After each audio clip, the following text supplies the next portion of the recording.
बॉलीवुड अदाकारा सोनाक्षी सिन्हा से मुताल्लिक भारतीय मीडिया का दावा है कि सोनाक्षी सिन्हा अपने करीबी दोस्त जहीर इकबाल के साथ 23 जून को मुंबई में शादी के बंधन में बंध जाएंगी।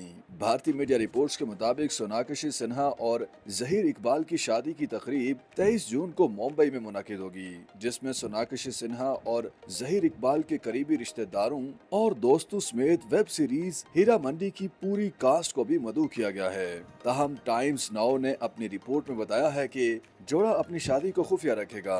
ख्याल रहे कि गुज़श्ता तवील अरसे से सोनाक्षी सिन्हा और जहीर इकबाल के दरमियान ताल्लुकात कायम हैं। इंडिया टुडे के मुताबिक सोनाक्षी और जहीर के दरमियान काफी अरसे से दोस्ती थी, लेकिन इससे कबल दोनों अदाकारों ने शादी के हवाले से कभी बात नहीं की। मीडिया पर कई बार दोनों के ताल्लुकात की खबरें सामने आई हैं, लेकिन दोनों ने अवामी सतह पर कभी एक दूसरे के बारे में बात नहीं की थी। लेकिन सोनाक्षी की सालगिरह के मौका पर अपने इंस्टाग्राम अकाउंट पर जहीर इकबाल ने सोनाक्षी सिन्हा के साथ कुछ यादगारी सेल्फियां भी पोस्ट की, जिस पर मद्दाहों का कहना था कि जहीर इकबाल की तरफ से इस तरह की पोस्ट उनके ताल्लुकात की बरमला तस्दीक कर रही है।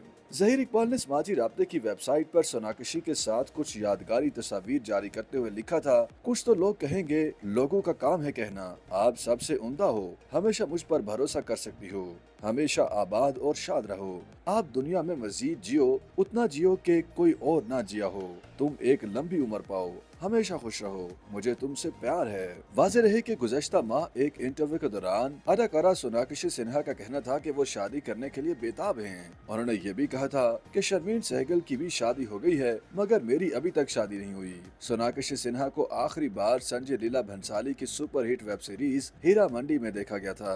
YouTube पर गूगली न्यूज देखने के लिए youtube.com की सर्च बार में गूगली न्यूज टीवी टाइप करें। गूगली न्यूज के पेज पर सुर्ख रंग के सब्सक्रिप्शन वाले बटन पर क्लिक करना ना भूलिए। YouTube पेज पर अपलोड होने वाली वीडियोस से बाखबर रहने के लिए बेल आइकन पर क्लिक कीजिए। आपको हर नई वीडियो के बारे में नोटिफिकेशन मौसूल हो जाएगा।